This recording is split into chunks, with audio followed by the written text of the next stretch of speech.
Selamat jumpa kembali teman-teman dalam perkuliahan kita hari ini. Hari ini kita akan mempelajari tentang konsep ketuhanan dalam beragam agama. Bila sebelumnya kita sudah banyak berbicara mengenai konsep kepercayaan dalam agama-agama primitif atau agama-agama yang dianut oleh masyarakat pra-tulisan atau masyarakat yang belum mengenal tulisan. Sekarang kita coba melangkah untuk melihat bagaimana agama-agama tumbuh dalam masyarakat modern atau masyarakat yang sudah mengenal tulisan. Saya sudah memberikan tulisan saya berjudul konsep ketuhanan dalam beragam agama via Lumen, dan nanti juga akan saya berikan kepada teman-teman semua via WA Group. Mengapa kita mempelajari keberagaman konsep ketuhanan dalam banyak agama? Seperti pada hari pertama, pada saat kita mencoba memahami mengapa kita menjalankan fenomenologi agama dalam perkuliahan ini adalah untuk mengenal adanya keunikan dan kekhasan pengalaman religius dan segala macam konsep religius dalam agama-agama lain yang berbeda dari kita. Dengan melihat sesuatu yang berbeda itu, kita akan melihat keunikan kita sendiri.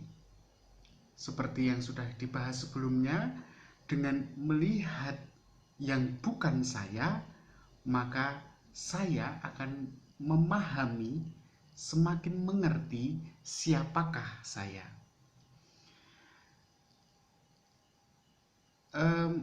Pada pertemuan yang keempat yang lalu, kita sebenarnya sudah sedikit banyak membahas mengenai monoteisme, urmonoteisme, politeisme, dan isme-isme lain dalam dunia keberagamaan.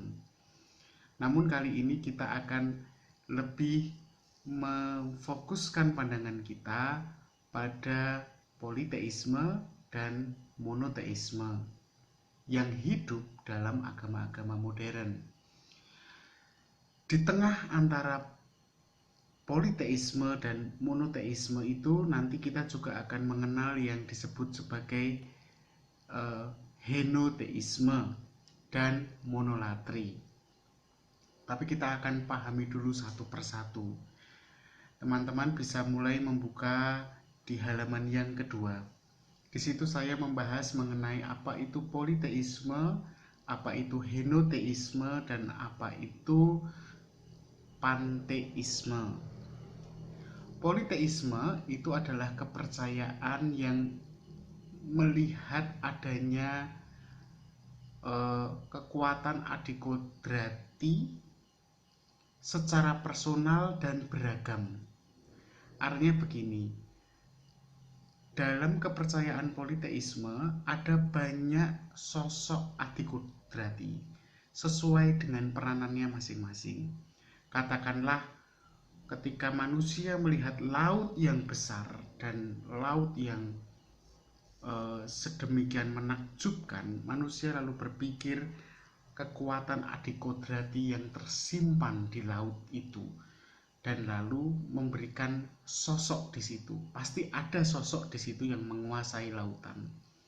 Saat manusia melihat gunung yang besar, kemudian manusia berpikir, gunung itu adalah sesuatu yang besar bagi saya, yang saya tampak merasa kecil di situ. Pasti ada sosok yang mengatur gunung. Saat manusia melihat kematian, dia juga melihat ada sesuatu yang tidak bisa dia kendalikan. Setidaknya dia tidak pernah tahu kapan dia akan mati. Berarti ada sosok yang menentukan kapan manusia akan mati. Dan dia memberikan sosok itu di situ, penguasa. Sehingga muncullah dewa kematian, muncullah dewa laut, muncullah dewa gunung. Dan banyak dewa lain. Ketika manusia itu mengharapkan kesuburan tanaman, dia mengharapkan hasil panen yang melimpah, dia lalu berpikir, pasti ada sosok yang mengatur itu semua. Maka dia meyakini, tidak dia munculkan, tapi muncul begitu, pasti ada yang mengatur kesuburan. Muncullah dewi atau dewa kesuburan. Nah, sosok-sosok itu kemudian dikenal dengan nama dewa dan dewi seperti yang sudah saya katakan tadi. Posisi mereka itu setara, levelnya sama. Ketika kita ingin mengharapkan kesuburan, entah itu kesuburan tanaman atau entah orang yang setelah menikah menginginkan anak, dia ingin subur dalam arti tertentu, dia akan datang ke kuil dewa kesuburan. Dalam politeisme ada juga ketika dia ingin melawan musuh-musuh suku atau kampungnya, dia berpikir dalam perang itu pasti ada sosok yang mengatur juga, yang adikodrati, yang manusia tidak bisa menggapainya. Maka muncullah dewa perang. Kalau di Yunani kita mengenal Ares, maka datanglah ke kuil dewa Ares.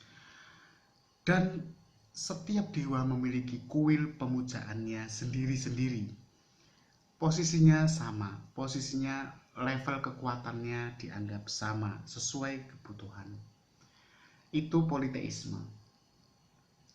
Kalau kita lalu meloncat ke monoteisme, tentu kebalikan dari poli. Kata poli itu artinya banyak, plural. Kalau mono itu artinya satu. Maka di sini kalau monoteisme itu adalah kepercayaan yang hanya mengakui satu kekuatan daya adikodrati, hanya mengakui satu Tuhan, hanya mengakui satu Tuhan yang maha satu, Esa. Nah, antara politeisme dan monoteisme ini, di tengahnya ada tahap atau bentuk kepercayaan yang tidak bisa dibilang politeisme murni, tapi juga tidak bisa dikatakan sebagai monoteisme eksplisit. Monoteisme eksplisit itu artinya kepercayaan di mana tidak ada Tuhan selain satu Tuhan yang disembah. Kalaupun ada anggapan atau kepercayaan sebelumnya tentang ada dewa ini, dewa itu, maka itu disingkirkan, dianggap tidak ada, tapi hanya satu kekuatan. Nah, itu monoteisme. Nah, ini tadi politeisme. Nah, di tengahnya ada yang namanya henoteisme. Henoteisme itu adalah kepercayaan yang henoteisme dan monolatri sebenarnya hampir-hampir mirip, tetapi secara detail saya bahas di halaman 1. Di halaman 2 kita akan membahas tentang khusus henoteisme dalam hubungannya dengan politeisme dan monoteisme. Henoteisme ini menganggap bahwa ya dewa memang banyak. Anda perhatikan di situ ada kandungan politeisme, bukan? Dewa banyak, tetapi di antara banyak dewa itu ada satu dewa yang paling kuat. Nah, berarti di situ ada kandungan monoteisme juga. Sehingga henoteisme itu dikatakan politeisme murni tidak, dikatakan monoteisme eksplisit juga tidak. Dia ada di tengah-tengah.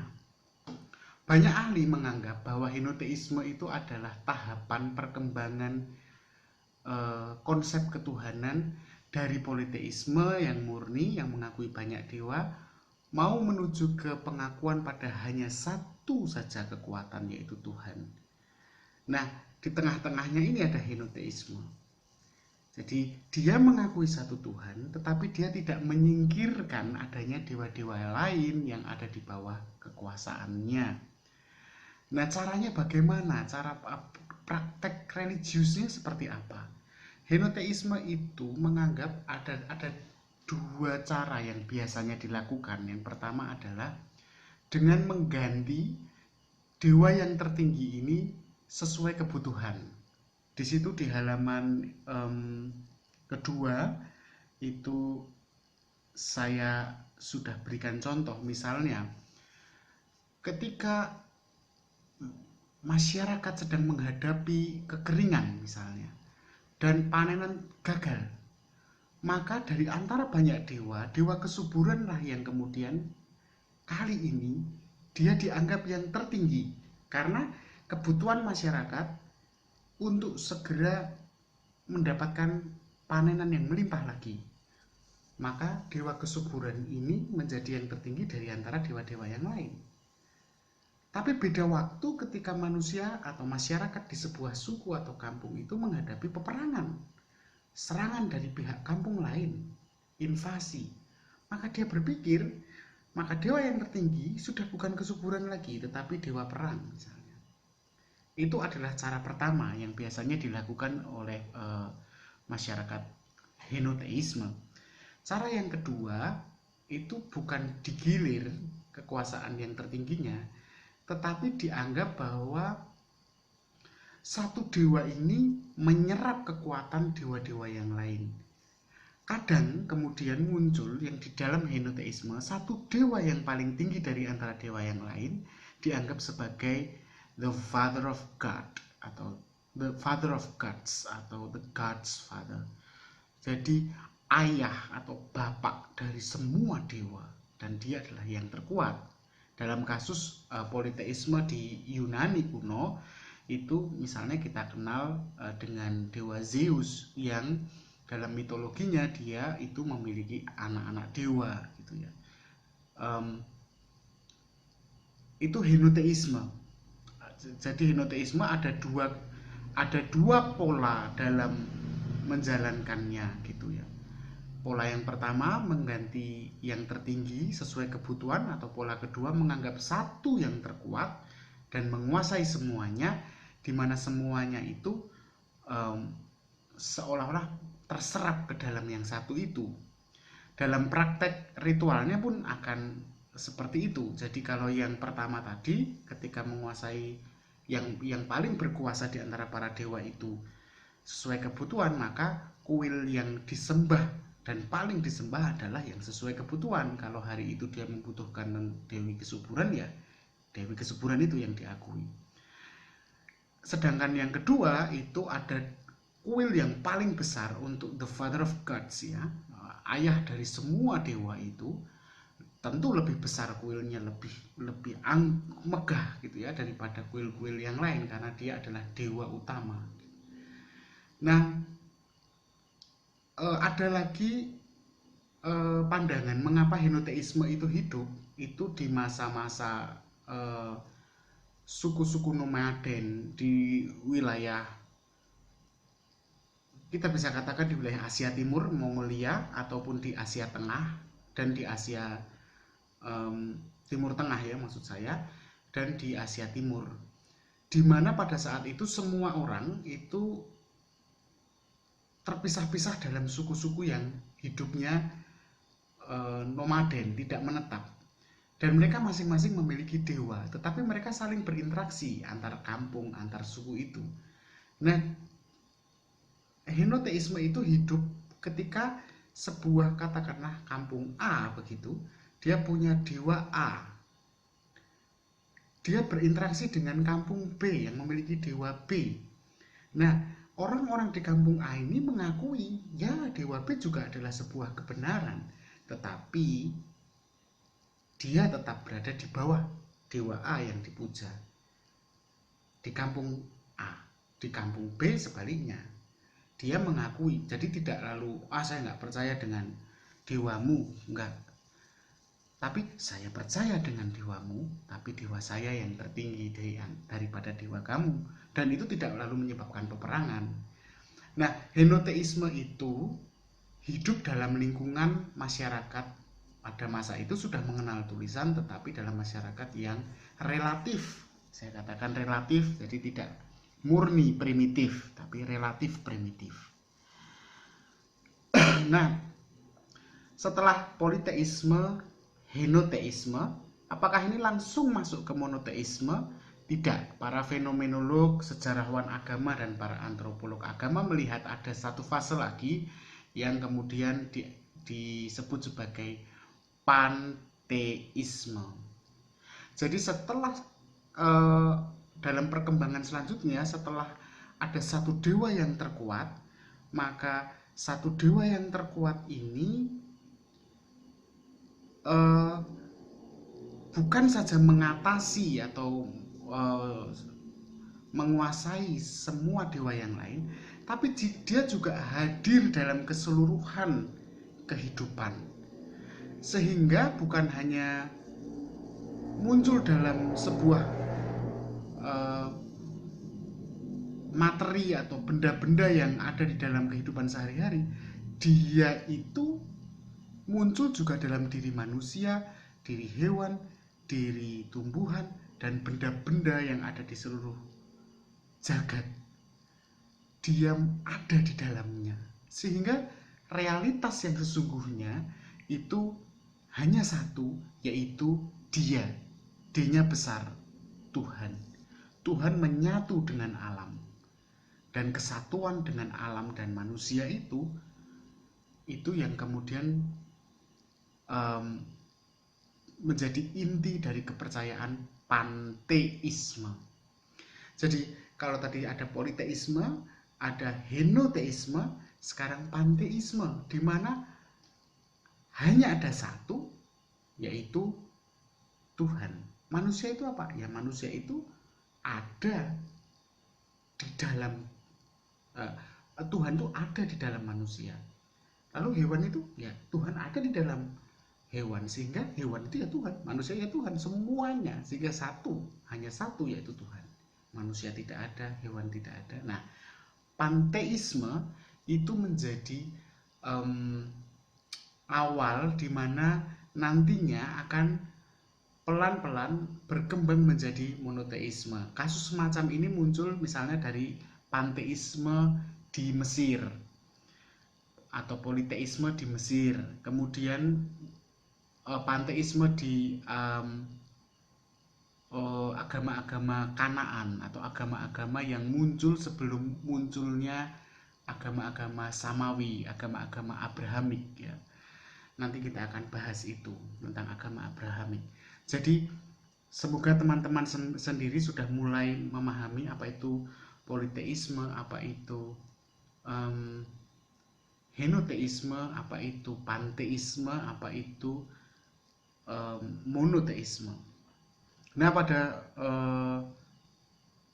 halaman selanjutnya, di halaman yang ketiga, saya menguraikan perkembangan monoteisme dan politeisme di Timur Tengah.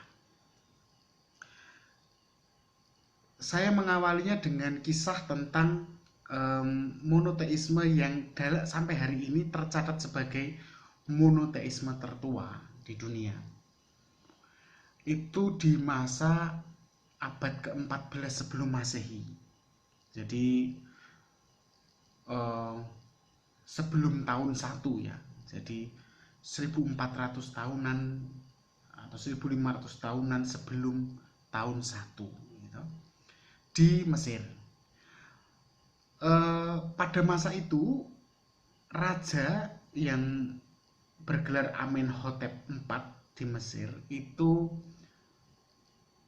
merubah struktur agama yang tadinya bersifat politeisme, panteisme, dia rubah menjadi monoteisme murni. Dulunya ada dewa bulan, ada dewa bintang, ada dewa kematian, tapi kemudian itu disingkirkan, digantikan hanya ada satu dewa yang tertinggi. Dia menyebutnya sebagai Aten. Aten itu dianggap sebagai dewa matahari. Jadi bukan mataharinya, ya, tapi dewa matahari. Matahari diciptakan oleh Aten. Dalam tradisi kuno Mesir pada masa itu, masa Amenhotep IV itu, dia meyakini bahwa manusia, hewan, kenyataan dalam arti di sini misalnya adalah udara, warna-warni, itu semua diciptakan oleh dewa matahari. Logikanya yang melandasi itu sebenarnya ketika matahari itu terbit, kemudian kehidupan terjadi. ketika matahari pergi, gelap. Jadi seolah-olah tidak ada kehidupan, sehingga ada keyakinan bahwa ya itulah Tuhan yang tertinggi. Lalu saya berlanjut pada ribuan tahun kemudian, setelah Amenhotep itu, 613 km dari Mesir di wilayah timur lautnya. Jadi kalau ini Mesir, lalu di timur lautnya Mesir, itu juga muncul monoteisme. Tepatnya di wilayah Israel. Nah, sebelum monoteisme lahir di wilayah Israel itu ada agama yang tadi sudah saya bahas, namanya agama Kanaan. Di mana agama Kanaan itu adalah agama Semit kuno, agama yang berasal dari wilayah Semit, ya. Semit itu Timur Tengah, ya. Yahudi gitu ya, yang mengakui banyak dewa.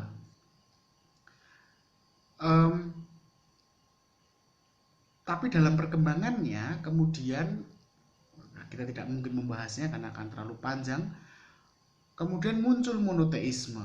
Nah, monoteisme di Israel ini yang kemudian mengenalkan istilah Yahweh atau Tuhan yang tertinggi. Tidak ada dewa, tidak ada dewa lain, yang ada hanya satu, yaitu Yahweh. Sosok yang kemudian saya bahas selanjutnya, pada abad ke-5 sebelum Masehi, monoteisme ini semakin menemukan bentuknya, semakin tegas menemukan bentuknya sebagai sebuah agama, ketika muncul sosok yang kemudian dikenal bernama Abraham. Dia sangat tegas, atau dalam bahasa Arab disebut Ibrahim. Dia sangat tegas untuk menolak yang politeisme dan panteisme. Baginya, monoteisme adalah yang paling benar.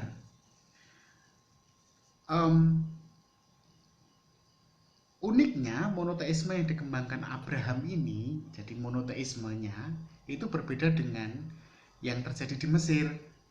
Kalau di Mesir itu monoteismenya disebut sebagai monoteisme yang sifatnya afektif atau berdasarkan perasaan, naluri dari manusia, dalam hal ini Amenhotep atau raja Mesir itu. Yang dia merasa, dia secara afektif, afeksi artinya perasaan, dia punya intuisi dan naluri bahwa ya matahari yang paling tinggi. Tapi kalau Abraham ini, dia sebagai tokoh pembaharu pada masa itu di Israel yang meyakini monoteisme secara filosofis, menggunakan akal, rasional. Nah, makanya ini uniknya, di mana dia sudah menempatkan rasio, tidak semata-mata perasaan filosofis dan perkiraan naluriah, tapi sudah menggunakan akal.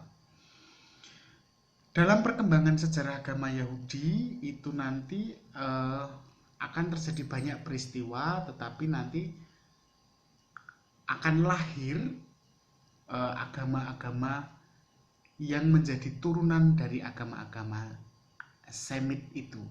Kalau makanya dikatakan sebagai agama-agama Abrahamik atau agama-agama Samawi, agama-agama yang diawali oleh Nabi, disebut sebagai Nabi Abraham itu, muncullah Kristiani, di mana di dalamnya ada Katolik, ada Kristen, dan muncullah Islam, yang nanti di dalam Islam itu dilanjutkan oleh Nabi Muhammad. Pada halaman keempat, di situ saya menunjukkan bahwa apa yang kemudian dikembangkan, monoteisme yang dikembangkan oleh Abraham di Israel itu nantinya akan berkembang pada masa-masa selanjutnya dalam agama Kristiani. Itu tampak juga dalam kitab suci Perjanjian Lama, dalam kitab Keluaran. Di situ bisa Anda baca sendiri bahwa bahwa orang-orang Kristiani, orang Kristen Protestan atau Kristen yang lain maupun orang Katolik mengakui hanya ada satu Tuhan, hanya ada satu Yahweh gitu ya, dan yang lainnya tidak ada. monoteismenya eksplisit, menyingkirkan kekuatan-kekuatan lain, kepercayaan pada adanya ilah-ilah atau Tuhan-Tuhan yang lain, karena hanya ada satu Tuhan dalam pemahaman Abrahamik tadi berkembang ke Kristiani. Setelah itu dalam agama Islam semakin tegas lagi. Penegasan itu muncul dalam kalimat syahadat. Salah satu, ada dua kalimat syahadat. Nah, salah satu kalimat syahadat itu bisa Anda baca di situ, asyhadu alla ilaha illallah. Artinya saya bersaksi bahwa tiada Tuhan yang berhak disembah selain Allah. Jadi ini menegaskan bahwa dalam kehidupan kaum atau umat saudara-saudara muslim, mereka mengakui secara tegas bahwa hanya ada satu, tiada lain selain Allah. Dan itu muncul bukan hari-hari ini, tapi pada sejarahnya itu ketika Nabi Muhammad harus mengajarkan monoteismenya itu dari Mekah ke kota Yastrib, di mana pada masa itu sebenarnya agama Islam sudah cukup berkembang, tetapi masyarakatnya itu masih bersifat jahiliyah. Dari kata atau masa pra-Islam, jahiliyah itu artinya bodoh, tidak tahu. Nah, maka pada masa itu Nabi Muhammad harus menghadapi masyarakat yang meski sudah mengakui adanya satu Tuhan, tapi seolah-olah mengelabui Tuhan dengan mengakui dewa-dewa yang mereka sembah, entah itu dalam bentuk patung ataupun dalam bentuk benda-benda mati. Kemudian disitulah Nabi Muhammad menegaskan kalimat, aku bersaksi bahwa tidak ada Tuhan selain Allah. Di situ saya juga mengambil petikan surat Al-An'am ayat 136 mengenai sejarah atau latar belakang munculnya kalimat syahadat yang pertama dan penegasan bahwa umat agama Islam itu bersifat monoteistik atau monoteisme. Nah, beralih dari Timur Tengah, kita akan masuk ke alam religius yang berbeda, yaitu monoteisme dan henoteisme di Asia Selatan. Asia Selatan itu apa saja? Di situ ada Bangladesh, ada India, ada Nepal, dan negara-negara yang berada di Asia Selatan. Awalnya yang menarik itu adalah awal perkembangan agama Hindu di India. Di situ pada halaman 5 itu saya menuliskan tentang tahun atau abad ke-15 sebelum Masehi, di mana bangsa Arya itu masuk ke India dengan membawa kepercayaannya yang kepercayaan atau konsep ketuhanan henoteismenya. Dalam perkembangan kepercayaan itu mulai lahirlah agama Hindu atau Hinduisme yang menegaskan tidak lagi henoteisme tetapi monoteisme. Di situ saya mencuplik pandangan monoteisme dalam agama Hindu yang ada dalam kitab suci Rigveda dan Samaveda dan Yajurveda dan Upanishad. Jadi dalam hampir seluruh kitabnya umat Hindu itu menegaskan monoteistiknya gitu ya. Misalnya dalam Rigveda Mandala 1 Sukta 164 mantra 46, Ekam Satwi Prabahuda Wadanti Agnim Yamam Matari Swanam, Tuhan itu satu, tetapi orang bijaksana menyebutkan dengan berbagai nama. Agni, Yama, Matarisvani. Nah, jadi kalau ada kesalahpahaman biasanya orang melihat loh, orang-orang Hindu memiliki banyak nama untuk menunjukkan kekuatan yang adikodrati itu. Misalnya ada nama Brahman, ada nama Wisnu, ada nama Shiva. Berarti politeistik? Tidak.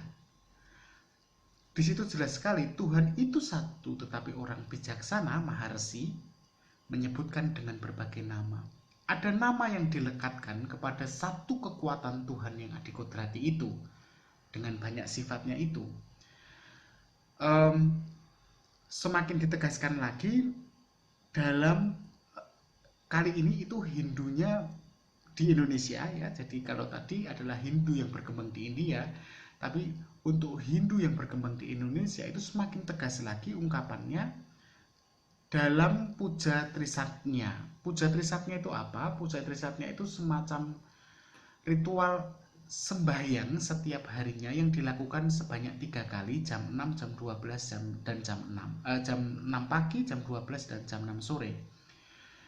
Dalam Trisatnya, Trisandhya itu ada istilah Om Tuam Siwah Tuam Mahadeva, Iswarah Parameswara, Brahma Wisnusya Rudraska Purusah Parikirtitah. Engkau disebut Siwa, Mahadewa, Iswara, Parameswara, Brahma dan Wisnu dan juga Rudra. Engkau adalah asal mula dari segala yang ada. Coba Anda perhatikan, engkau disebut, ada banyak nama yang dilekatkan, tetapi sesungguhnya itu semua ada satu, yaitu satu Tuhan monoteistik. Setelah saya membahas di halaman 6 itu, di halaman 5 dan 6 itu tentang perkembangan Hindu di India, kemudian konsep ketuhanan berikutnya itu adalah konsep atau aliran ketuhanan yang berada di 1012 km di timur laut India. Di sana lahir di abad ke-6 dan 4 sebelum Masehi, lahir Buddhisme. Nah, di dalam Buddhisme di situ ada istilah Ati Ajatang, Abutang, Akatang, Asam Katang, yang berarti hanya ada satu Tuhan di mana Dia tidak bisa dipersonifikasikan, Dia tidak dilahirkan, tidak dijelmakan, tidak diciptakan, dan Dialah yang mutlak. Nah, dalam hal ini kemudian ada juga mungkin muncul pertanyaan. Lalu saya pernah dengar bahwa di aliran Buddhisme atau di kepercayaan Buddhisme atau di agama Buddha itu ada dewa-dewa dan ada patungnya. Apakah ada banyak dewa di sana? Memang ada. Tetapi harus ditegaskan bahwa dewa-dewa di dalam agama Buddha itu bukan Tuhan. Dia adalah makhluk yang levelnya lebih tinggi dari manusia, tetapi dia punya nasib yang sama dengan manusia. Apa itu? Dia tidak bisa lepas dari keterikatan duniawi. Dia tidak pernah bisa lepas dari jerat samsara. Apa samsara? Teman-teman bisa membaca di situ. Samsara itu semacam lingkar siklus ya, kelahiran kembali atau reinkarnasi. Jadi keterikatan duniawi dan siklus kelahiran kembali, dan itu penuh dengan penderitaan. Itu dialami oleh manusia dan dewa. Jadi bukan lalu dikatakan dewa itu menjadi lebih bijaksana daripada manusia. Dewa adalah makhluk selain manusia, lebih tinggi, tinggalnya di dunia yang surgawi, tetapi mereka juga untuk bisa lepas dari jerat samsara, mereka harus menjalani latihan dan laku religius yang ketat lagi panjang selayaknya manusia. Tujuannya mereka nanti pada hari akhir mereka tidak lalu meninggal dan terreinkarnasi untuk lahir kembali, tetapi untuk lepas dan sampai pada yang disebut sebagai nibbana atau nirvana jir atau nirvana, yang berasal dari kata padam. Jadi tidak ada lagi ikatan, tidak ada lagi penderitaan, tidak ada lagi samsara. Nah, pertanyaannya, dalam situasi seperti apa sebenarnya dewa dan manusia itu bisa lepas dari jeratan itu? Di dalam konsep Buddhisme itu dikenal dengan istilah bodhisattva. Bodhisattva berasal dari kata sattva, itu adalah makhluk. Bodhi itu artinya pencerahan, akal yang cerah, budi yang cerah. Nah, kalau sudah ada dalam posisi bodhisattva, maka manusia ataupun dewa sudah bebas dari samsara atau penderitaan, dan dia tidak lagi diikat oleh siklus reinkarnasi itu. Jadi begitulah gambaran konsep keagamaan, konsep ketuhanan yang kita bahas di pertemuan yang ke-6, diskusi kita yang ke-5. Jadi kalau diawali dari awal tadi, kita sudah membahas mengenai politeisme, membahas mengenai henoteisme, kita sudah membahas mengenai monoteisme, kemudian panteisme. Kita juga melihat bagaimana perkembangan konsep ketuhanan itu dari wilayah Timur Tengah dan dari Asia Selatan. Di situ muncul banyak agama yang hari ini menjadi agama kita masing-masing. Dan sebagai tugasnya nanti, teman-teman bisa mendalami sendiri konsep ketuhanan yang seperti apa sebenarnya yang hidup dalam agamaku. Ini penting karena kita sudah melihat ada banyak perbedaan dengan konsep-konsep agama di luar diri kita, tetapi jangan-jangan kita sendiri belum mengenal konsep ketuhanan dalam agamaku sendiri. Itu yang akan menjadi tugas kita untuk minggu ini, sampai di pertemuan, dikumpulkan sampai di pertemuan ke-7 nanti. Terima kasih teman-teman sudah bergabung bersama saya dalam kuliah daring ini.